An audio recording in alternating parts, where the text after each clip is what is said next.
Welcome back to The Word in the Works, TWTW. We are in chapter 5 of volume 2 of Frankenstein, or if you're in the electronic version, it might be chapter 13. The monster is recounting his watching this family. He's seen the family as it is, but now we enter a new person into the equation. Before we get to the new person, though, I think that the chapter begins kind of picking up where it left off with the last one, with this hopeful feel. Yep. Spring advanced rapidly, the weather became fine, and the skies cloudless. It surprised me that what was before was desert and gloomy should now bloom with the most beautiful flowers in verdure. My senses were gratified and refreshed by 1,000 scents of delight and 1,000 sights of beauty. So you get the beautiful idea of spring, of new life, of new growth. And initially you think, okay, this is kind of where he's at. He's growing, he's maturing, he's coming into his own. And then he describes what I think, it doesn't say this, but I think he's describing Sabbath. So that second paragraph, it was on one of these days when my cottagers periodically rested from labor. The old man played on his guitar and the children listened to him. That I observed the countenance of Felix was melancholy beyond expression. So he goes on with that description here in a minute, but I think this is Sabbath. I think this is rest from work, rest from labors. He wouldn't know to call it Sabbath. But this goes back to the idea of creation again. So the Yep. Sabbath day, right? What are we to do on the Sabbath day, Pastor Goodham? We are to rest. The entire idea of Sabbath in Scripture from beginning to end is rest. And we were talking before going on air about this. You're absolutely right. Christians, especially Protestants, have unfortunately and maybe unintentionally divorced the doctrine of creation from the Sabbath. Right. We want to spiritualize it, right? Yeah. And so Luther and Lutherans for 500 years have been reacting to the overemphasis on the gloss for the fourth commandment, which is don't do anything on Sunday.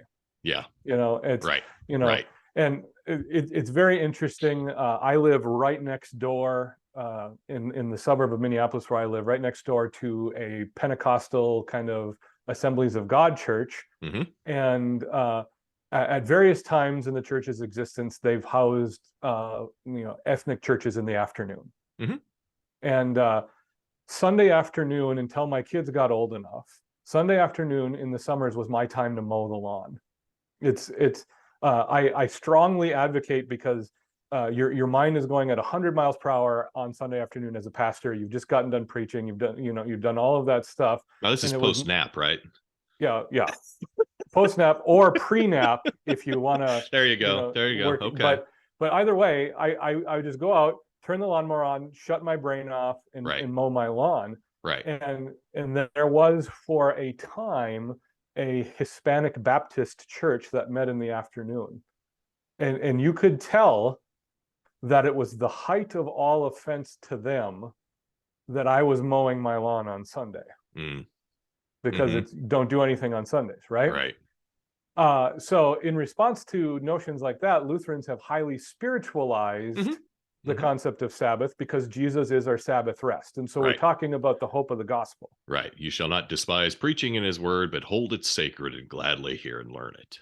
Good. Yep. Good stuff, right? But that's not the whole idea of Sabbath. It's a both end concept. Yes. Yeah. So then you go back to the first article idea as well. We need rest. We need rest from our labors, from the everyday grind, from doing the same thing day after day after day. We need time together as family. And God gives that to us in Sabbath. And so, yeah, go to church Sunday morning, but also make sure that you're creating space for things like we see described here. Now, what they miss out on here is there is no word of God. There's no meditation. There is no worship. There is no receiving of the sacrament. There's nothing like that. Yep. But anyway, that's where my mind with that. Following that, okay, so Felix is lonely, he's melancholy. There's something not quite all right with him, and then rides in on a horse who His we eventually find out her name is Safi, mm-hmm. but I chuckle, the she's introduced as the sweet Arabian. That's great. That's great. Yeah. Yeah, uh, apparently Felix's long lost love shows up, and again you get this tendency of Shelley to err on the side of physical beauty right. revealing internal character, and this is a common 18th 19th century conception. Again, we find it out, it's especially common in the pages of the Frankenstein novel. if Mm-hmm. if if someone is physically appealing, Mm-hmm. they must also be morally upright. Yeah. And if they look innocent, they must be innocent. Yes. Yeah. Yeah. And if they look like a monster, they're probably a monster. It looks like a monster, smells like a monster, it might be a monster. Okay. So um we'll come back to her and her story more so, I think, in the next chapter, Yeah. because that really fills us in more on the backstory for her. But she shows up and it's just extra joy. It's extra beauty that is added. She sang and her voice flowed in a rich cadence, swelling or dying away like a nightingale of the woods. So she's brought right in. She's one of the group. She adds extra beauty to what was already beautiful. And he's watching this, and the days now passed as peaceably as before, as with the sole alteration that joy had taken place of sadness in the countenance of all of my friends. Safety was always gay and happy. She and I improved rapidly in the knowledge of language, so that in 2 months I began to comprehend most of the words uttered by my protectors. So he's kind of now starting to compare, right? He sees himself, he sees her. They're both learning the language, but who learns the language more quickly, Pastor Goodham? And I may boast that I improved more rapidly than the Arabian, who understood very little and conversed in broken accents, whilst I comprehended and could imitate almost every word that was spoken. I'm smarter than that dumb girl. She's eye candy, and but this is the hook, Uh-huh. and this is where the creature starts to become the creator. Yeah. The pride comes in, and again, just like the doctrine of creation is the common theme, the theme of self-serving pride, Walton does it because he's a poet on the lines of the great British poets that existed. Then he's going to be the great British explorer, and then here's Frankenstein, who excels in science more than anyone else has ever excelled before. Oh, and it looks like the creature has a gift for language. Yeah. Yeah. Definitely smarter than that Yeah. Arabian. My goodness. Smarter than the Yeah. average Yeah. bear. Yeah. All right. And then I think one of the most revealing paragraphs is the sections here begins with the paragraph with the book from which Felix instructed Safie was Volney's Ruins of Empires. And at the end of this, he describes, I heard of the slothful Asiatics, of the stupendous genius and mental activity of the Grecians, of the wars and wonderful virtue of the early Romans, of their subsequent degenerating, of the decline of that mighty empire of chivalry, Christianity, and kings. I heard of the discovery of the American hemisphere and wept with Safie over the hapless fate of its original inhabitants. So he begins to learn of the world. And what does he learn of the world? Well, the Grecians were genius. The Asiatics, they're slothful. I mean, we get some some wonderful like uh professional wrestling level groupings of people. Like we're just going to Stereotypes. characterize Yeah. them all by these wide swaths. And then the virtue of the early Romans. Now the early Romans were virtuous, but now they become they degenerate because of Christianity. It's it's not a direct connection, but Right. there's an implication. The Yes. order that exists, and it's really astounding how Shelley can build in so much commentary on the world into one sentence. Yep. Yep. And you get Stereotypes. Yeah. prejudice. You get Prejudice. all, it's I'm morbidly curious because we now are in the age of digital whitewashing of the classics. It's been Ooh. everyone's been up in arms. What are they going to do with this passage? Oh, You know, wow. uh, Wow. but yeah, it really interesting. And what Shelley pulls out again first is the utmost compassion of the creature. That I don't know what specific event she's referring to of the hapless fate of the original inhabitants of the Americas. I kind of, going back from elementary and junior high school world history, you think of Da Gama and Cortez and all these Mm-hmm. people bringing disease and then wiping out entire populations of Right. the Incas and the And Aztecs and all that, enslaving and and enslaving, and yeah, well, and yeah. you were getting there, right? And they're a little bit too far ahead of the fate of the Native Americans in North America. That didn't really happen till the second half of the 19th century. Yeah. But Well, in some places anyway. well, yeah, well, I'm thinking of But like the Trail of Tears and right. the reservations and things like that. But Right. the point still stands. She draws out compassion from the monster again, and Mm-hmm. he's putting himself on the same level as Safie Right. Right. here. That And seems to be who he identifies with. yeah, In he is. looking at her as his equal, kind of, in Yeah, starting point. Yeah. he's the blank slate, and Safie is the exceptional beauty, and he is the exceptional mind. Mm. Right, and again, it's everything is being set up, and we don't want to do too many spoiler alerts because we still got a lot of ground to cover in the subsequent chapters. Yeah. But we're going to find out everything is going to be placed at the level of not my fault. Mm-hmm. You Yeah. know, Yeah. this is where the monster's heading. Yep. Well, that next paragraph I think is even richer here. Yeah. These wonderful narrations inspired me with strange feelings. Was man indeed at once so powerful, so virtuous and magnificent, yet so vicious and base? He appeared at one time a mere scion of the evil principle, and at another as all that can be conceived as noble and godlike. To be a great and virtuous man appeared the highest honor that can befall a sensitive being. To be base and vicious, as many on record have been, appeared the lowest degradation.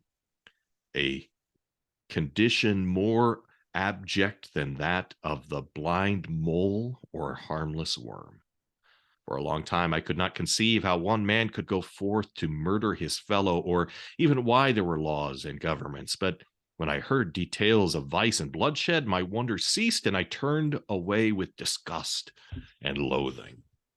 So the more he What a learns paragraph. of humanity, the more he starts to understand humanity is a terribly mixed bag. Well, and I really think that phrase or that line, I could not conceive of how one man could go forth and murder his fellow. I think that's probably one of the 3 or 4 most important lines in the entire book. Well, she's setting us up with that one again, right? Well, she's setting us up, but you think about all the information we have and all the information we're going to get. We know the monster already conceives himself of a different nature than man. Mm-hmm. And so again, it's on this side, he knows he's not a man. Right. And so he's able to excuse what he does in the future. Mm. but he's starting to look down at mankind as being the inferior species because they do Hmm. this to each other. Yeah, man's inhumanity to man now becomes an excuse for him to treat them with contempt. Yeah, and Yeah.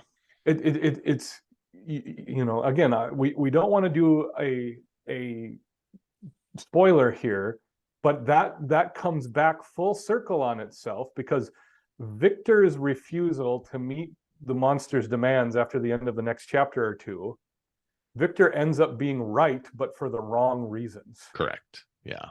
Yeah. And that's really remarkable. Yeah.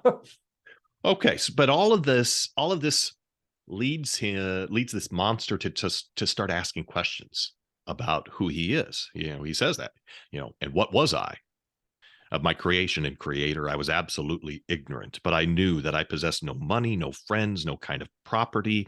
I was, besides, endued with a figure hideously deformed and loathsome. I was not even of the same nature as man. I was more agile than they and could subsist upon coarser diet. I bore the extremes of heat and cold with less injury to my frame. My stature far exceeded theirs. When I looked around, I saw and heard of none like me. Was I then a monster, a blot upon the earth, from which all men fled and whom all men disowned? So he's trying to figure out who he is. Um, and part of this is, again, Frankenstein's fault. He never even sticks around as his creator to help his creation figure out who he is.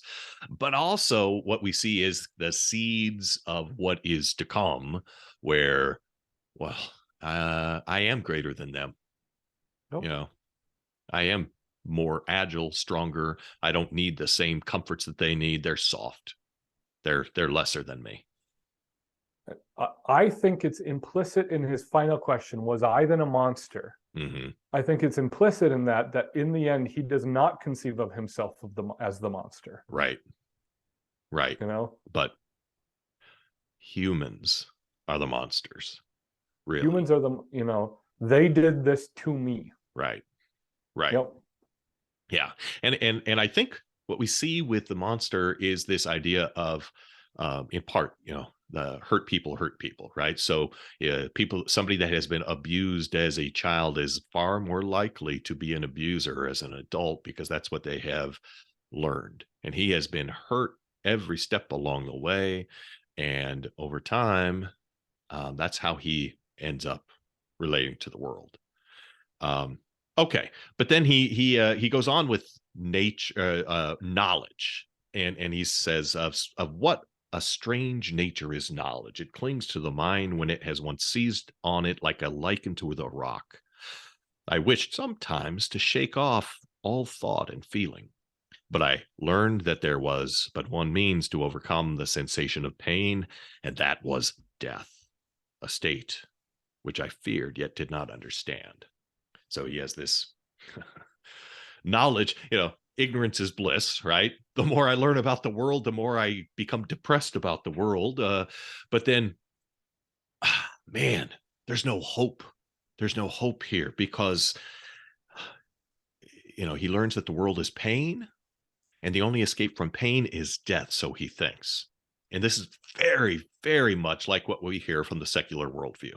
Like there's all this pain in the world. Death is the only escape from pain. Well, ultimately, we know that that's not even true. But the only escape from pain is found in Christ. But there is no Christ in this story that is present.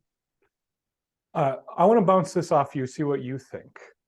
But I think the only thing that is worshipped in Frankenstein is death. That's interesting. I got to think on that because I think the way that it ends, there might be something to that. I just really think, and you're right, this is a secular worldview, but Shelley is writing 20 years after the Enlightenment. Right. And it's not like the Enlightenment was just a spark in history. The Enlightenment has been building forward from Descartes and that atheistic worldview has existed since Adam and Eve. Right. But because of sin, Hmm. But in the 1820s, they're still wrestling with Rousseau and Voltaire, and they're still applying the godless science of Descartes. And we're in Shelley's timeline, we're 40 years away from Darwin rising to power, and Hmm. and things like that. And the answer isn't that there is a power greater than man. Hmm. The answer is that if man is the ultimate power, then death is the answer. Hmm. And and apart from Christ, like you said, as we know, apart from Christ, then death is the only answer, and that explains everything about modern society and the secular humanist policies that we're doing. Yeah. Okay, it Yeah. it explains climate change alarmism. Right. It explains abortion and euthanasia. It explains all of that. That in the end, death is the end, and it's a good end. It's Hmm. no longer the enemy of humanity that the Bible paints death to be, right? Right. That's Right. 1 Corinthians 15 stuff. Yep. But death ends up being the thing we worship. Mm. Yeah. It's an escape. Yeah. Okay. Yep. Well, we'll come back to that because we'll get more of that as we Yeah. go. Absolutely. Um, I think the next to last paragraph is just loaded here and Oh. really launches us forward to the next ideas. But where were my friends and relations? No father had watched my infant days. No mother had blessed me with smiles and caresses. Or if they had, all my past life was now a blot of blind vacancy in which I distinguished nothing from my earliest remembrance. I had been as I then was in height and proportion. I had never yet seen a being resembling me or who claimed any intercourse with me. What was I? The question again recurred, to be answered only with groans. So we go back to the creation narrative. It's not good for man to be alone. I will make a helper suitable for him. And Eve is created um, for Adam, and they find joy in one another. There is there is no suitable helper for him, for the monster. And not only that, but there's no creator even present. Yeah, he's been denied what God graciously provided humanity every step of the way. The creature has been systematically denied. And right in the middle of that paragraph is maybe the whole theme of Frankenstein. And Hmm. that's the question, what was I? Right. So, working from the inside out, the creature has to come to grips with what it is. Hmm. Frankenstein has to come to grips with who he is. Hmm. And then in the end is Walton is searching for what am I, right? Right. And Hmm. and this is where it's at. And the creature defines his identity by what he's been denied. Right. Right. And there's no joy. There's just pain. There's just groaning. Yeah. So give me your Johnny Ringo here. Yeah. So if you haven't seen the movie Tombstone, the first question is, what's wrong with you? It's one of the greatest Right. movies Right. ever. Yeah. Get on it. Yeah. But there's this scene towards the end of Tombstone, and in the Earp vendetta has come head to head with the last remaining power of The Curly Bill Cowboys. Brocious, the Right. Cowboys, right? Yeah. And so we're going to get the boss fight at the end of the movie, and it's Wyatt Earp versus this guy named Johnny Ringo, both historical figures. The story is more or less based on true legend, he said, she said kind of stuff. Hmm. And so Ringo captures and kills a member of Earp's posse and then challenges him to a duel, the duel to end all duels at this oak grove in New Mexico, Arizona territory, somewhere down there. And so Ringo is a better shot and a better quick draw than Earp is. And so Earp is searching for the advantage. Hmm. And Doc Holliday's on his deathbed, or so Earp thinks. And so Earp's trying to get under Ringo's skin and figure out, how he can best him. And so he goes to Doc Holliday. He's like, what motivates Johnny Ringo? And Hmm. Doc Holliday, who is oddly the weird good judge of character in all of Yeah. these in this movie. It's fascinating. One of the best movie characters of all time. Yeah. Uh, And perfectly played by Val Kilmer. oh, Kilmer was absolutely 100% denied an Oscar for that performance. Yeah. But anyway, basically to sum up, what Val Kilmer as Doc Holliday tells Kurt Russell's character Wyatt Earp, he's like, Johnny Ringo is fueled by revenge. He is looking for revenge for existing. Yeah. And that's what What's he drives mad him. at, right? Yeah. And he's mad at the world for creating him. Yeah. He's mad. Yeah. Because he exists, essentially, is what Yep. the answer is.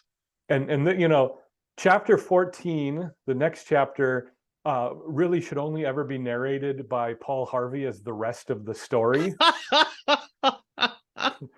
I don't think we can bring him back from the grave to do that. No, we can't, We can but we put in should. a request. I don't think it'll Yeah. work. Yeah. It didn't work so well for King Saul with Samuel, so we're not going to Yeah. go down that road. Maybe But not a good idea. right here, it's in this paragraph that the narrative of the story takes off again. Yeah. And everything after this is going to be a whirlwind.